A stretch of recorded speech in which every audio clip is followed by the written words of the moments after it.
I could talk about many things. The show is called Mystic Visions because spirituality has a lot to do with my art. Some of these paintings are older and some are new. The circles, there are 3 circles here. I believe, wait, 3? 4. There are 4 circles. One is across from the elevator. 4 circles in this show. They are from 2022. And the circles are what I could paint after I had 3 strokes last year. So I speak very slowly.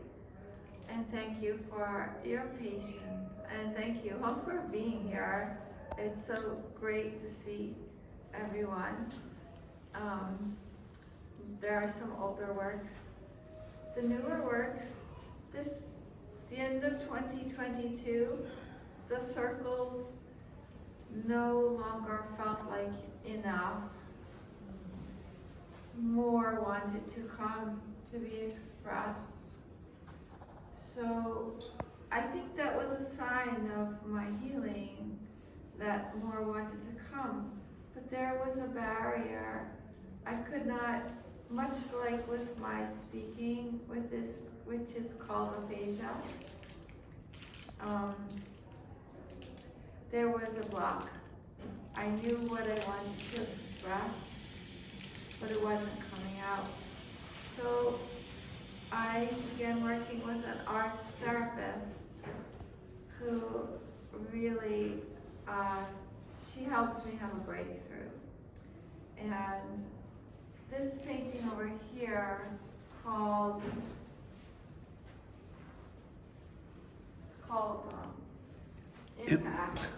Impact is the first one I did since the circles, the first one in 2023. And I want to say before I go on about this painting is that in 1995, my 20-something-year-old self, this library reached out to me, called me, because I had a lawsuit.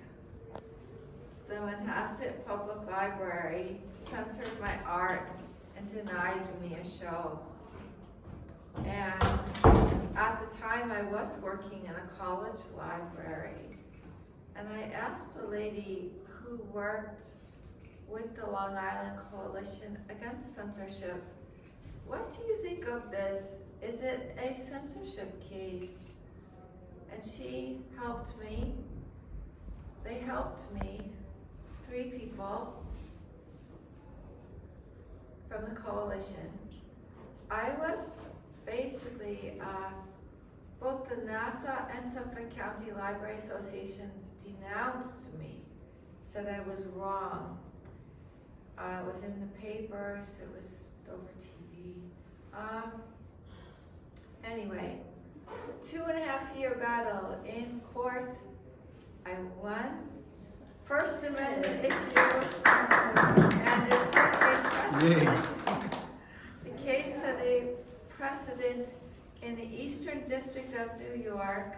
It is now being cited around the country, and it is being taught in law schools. At the time, I had heart issues. My mother passed away, my grandmother passed away, my dad moved away. I had many, many personal things, but I had a lot of support from those 3 people and a lawyer who backed me pro bono.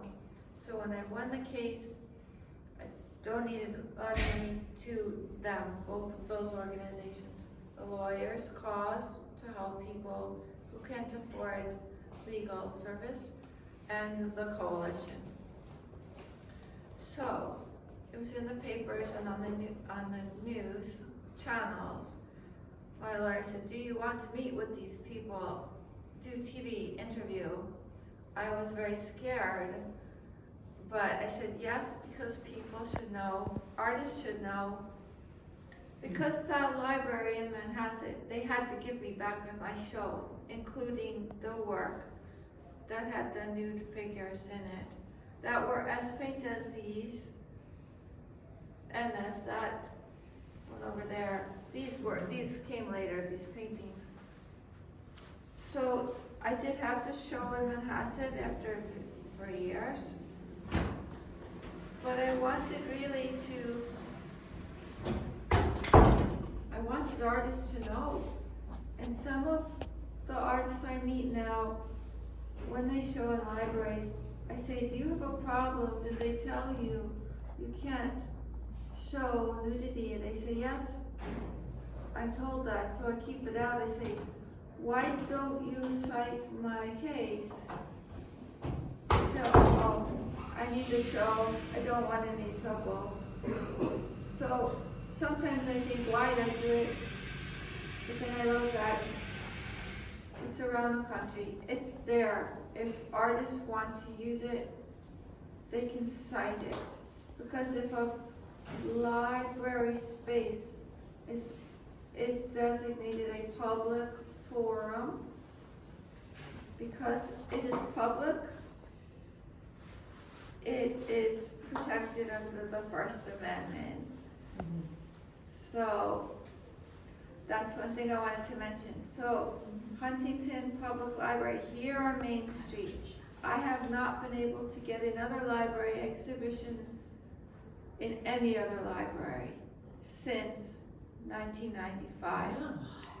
Because of, I believe, there's no proof, but because of the case. Wow. But Huntington reached out to me in 1995. I had a show also in March. Also opening same day as the St. Patrick's Day Parade. Very funny. And they reached out to me again now. Before pandemic, we had to postpone a couple times, strokes. So here we are today.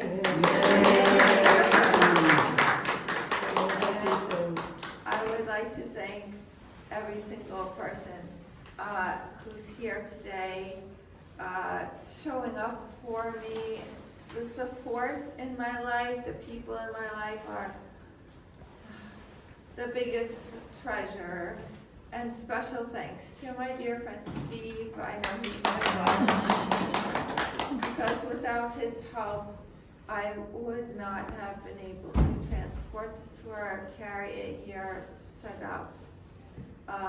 So I also concurrently, I don't think any other time in my career have I had 2 solo shows, but I also have a solo show now at the Gallery Act on Gibson Avenue, 1 block away from Texture Museum. The closing reception is next Sunday for anyone who would like to come. Steve and I will be presenting a rhythmic, cosmic light and sound experience. So it's a cool thing. Anyway. That's a great show. Yes, it is a great show. Thank you. So very different work there than here. I have a different intention.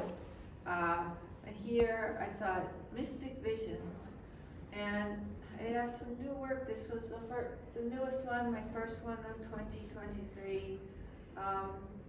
I would like to ask what impression you get from this before I share what inspired me to do it.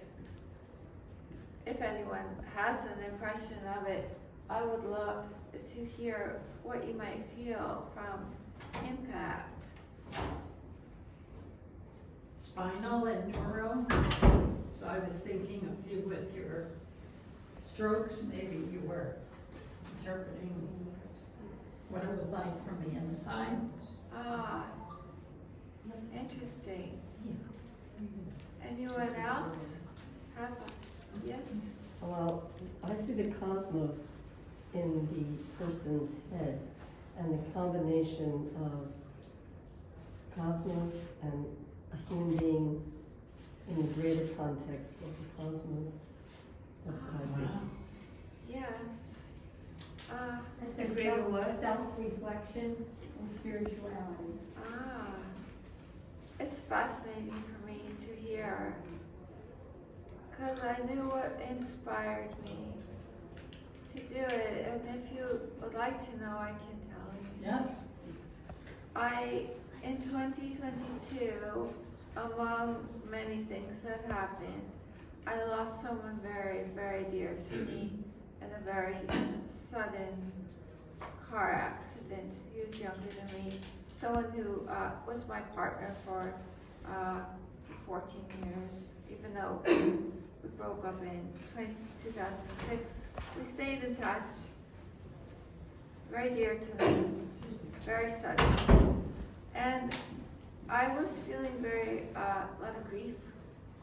And with my spirituality, I always think, well, if I'm spiritual, and I believe there's more than what we see, why do I feel the grief?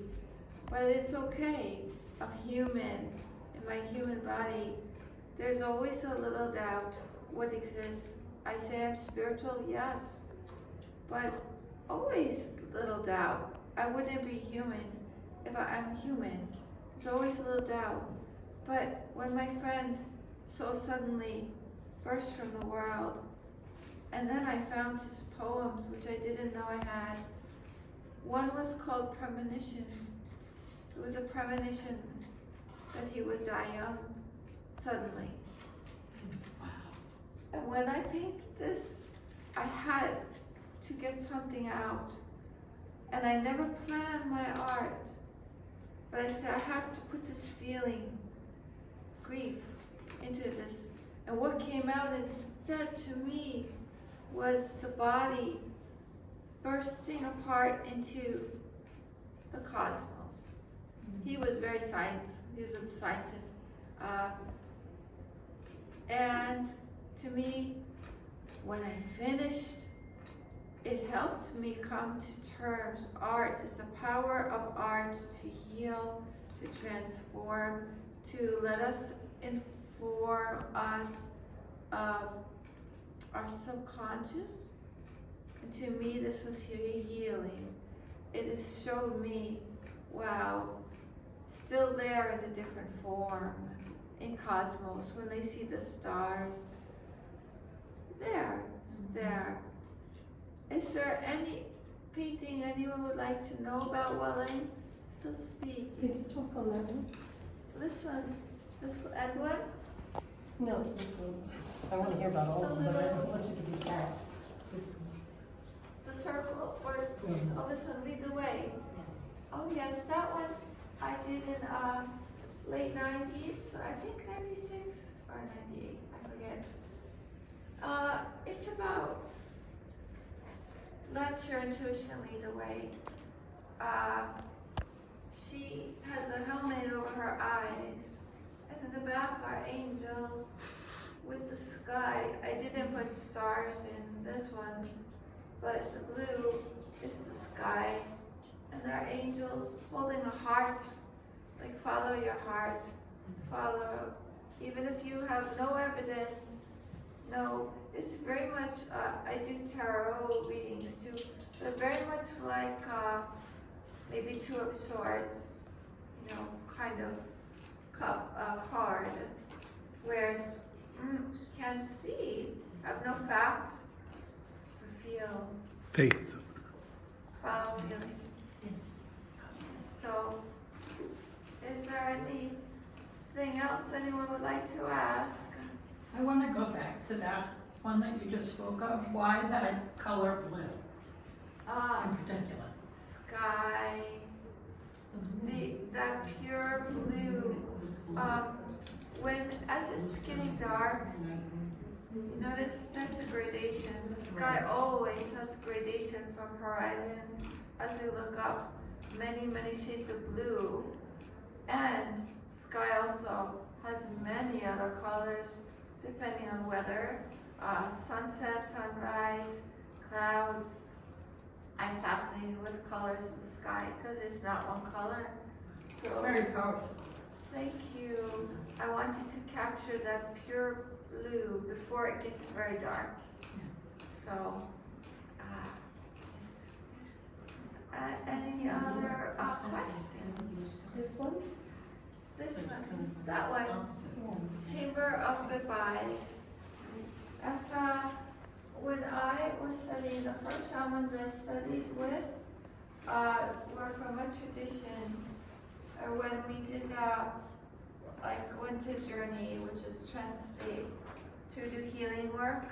There were chambers of this, chambers of that. That's called Chambers of Goodbye. There's a figure in the front looking backward at loss, at a breakup. But yet there's the sky above, which is hope. I guess I use a lot of sky in my work. But it's called Chamber of Goodbyes, looking behind, looking back at something that passed, but having hope above. I like the way you got the sunshine through the clouds. Thank you. Yes, blue and sky, very important to me. So, and any other questions? Could you talk about this one, this angel painting? Perfect circle, compass. How do you do that? Compass. Oh, you use I don't usually, not before Those damn balls. 2022, I never use compass or ruler or anything. But in 2022, I needed it to be perfect circle, so always use compass. And So, they are perfect. except before 2022, all circles were just done by me, by hand. So yes, which one? Yeah, I just wanted to hear you say something about this angel painting. Yes, Red Angel. I did one other painting in the 90s. That one I think is after 90s, but had a mask on it as well. So that one has a mask, kind of shy angel. I don't really quite know what to make of that myself, other than it's a good angel, but maybe shy about the power, because the red, very powerful, very protective, but not everybody understands what isn't pretty. Everybody, like a lot of people think angels, white, soft, bright. Angels can be help. Angels, symbolic of assistance, divine assistance can come. Sometimes we need something stronger, darker to help us. I think that's what that's about. The dark side of angels. Yes, and it's also the dark side of us, of what we require in any given moment. Sometimes tough, sometimes strength come up. Be tough with ourselves. Sometimes gentleness required, but sometimes, yes. It's beautiful. It's like a medieval, modern painting combined. Thank Both you. medieval and modern. That's Thank what I like about it. I was an art history major in college, so medieval art, a lot of it very dear to me. In my other show at the gallery, up now. Yeah, I saw that show. Oh, you did? At the triptych, inspired by medieval art. Yeah, and you worked at the Frick and the Met. Yes, That's probably influences there in this painting. Right? very, very much. Very much. It's beautiful. Thank you. So, any other questions before I end? That's it. Thank you so much. everybody. Yes, Thank you. yeah. Thank you for being here. Most of all, thank you for being here. Fabulous, Robyn. Thank you for sharing with us. Thank you so much for wanting to see it, for being here, and It was hard to get parking in the town. I came early because I knew about the parades, and I came very early just to get a spot. oh yes, yeah. Last time too, same thing. Thank There's a you. will, there's a way. What is your name? Ronnie, Ronnie. Hi, Ronnie. Thank you for being here. I'm Rob. So, thank you. it's a great show. Hi, what was that? Great to Just see you. like How are you feeling?